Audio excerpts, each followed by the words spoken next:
আপনারা কি জানেন ভারতবর্ষের নতুন যে মোটর ভেহিকেল রুল চালু হয়েছে তা ভীষণ কড়া। আপনি যদি একটি বছরে পর পর 5 বার কেস খান বা ভায়োলেশন করেন রুল, তাহলে কিন্তু আপনার লাইসেন্স ক্যান্সেল হবে। হ্যাঁ, এমনই একটি কড়া আইন কিন্তু ভারতবর্ষে চালু হতে চলেছে। আজকের এই ভিডিওতে কিন্তু ডিটেলসে বলবো।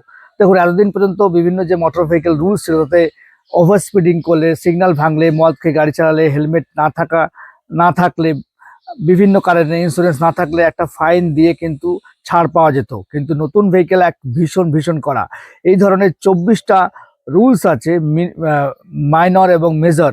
সেই রুলসগুলো কিন্তু এবার থেকে ফলো করা হবে এবং যদি কোনো ব্যক্তি বছরে 5 বার কেস খায় তাহলে কিন্তু তার লাইসেন্স পদ্ধতি রদ হয়ে যাবে। কারণ এখন না, আপনারা জানেন যে ডিজিটালভাবে ট্র্যাক হয়।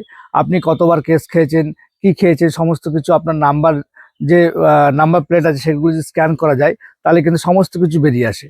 এবং যখনই আপনি 5 বার, একটা বছরে যদি 5 বার কেস খান বিভিন্ন কারণে, ওভার স্পিডিং হোক, সিগন্যাল ব্রেক হোক, মদ খেয়ে গাড়ি চালানো হোক, বা আপনার ইন্স্যুরেন্স থাকবে না, বিনা ইন্স্যুরেন্সে গাড়ি চালানো হোক, এই সমস্ত কেস যদি আপনার 5 বার আপনি ভায়োলেশন করেন বা 5 বার আপনি কেস খান, আপনার কিন্তু সমস্ত রেকর্ড কিন্তু আরটিওর কাছে চলে যাবে।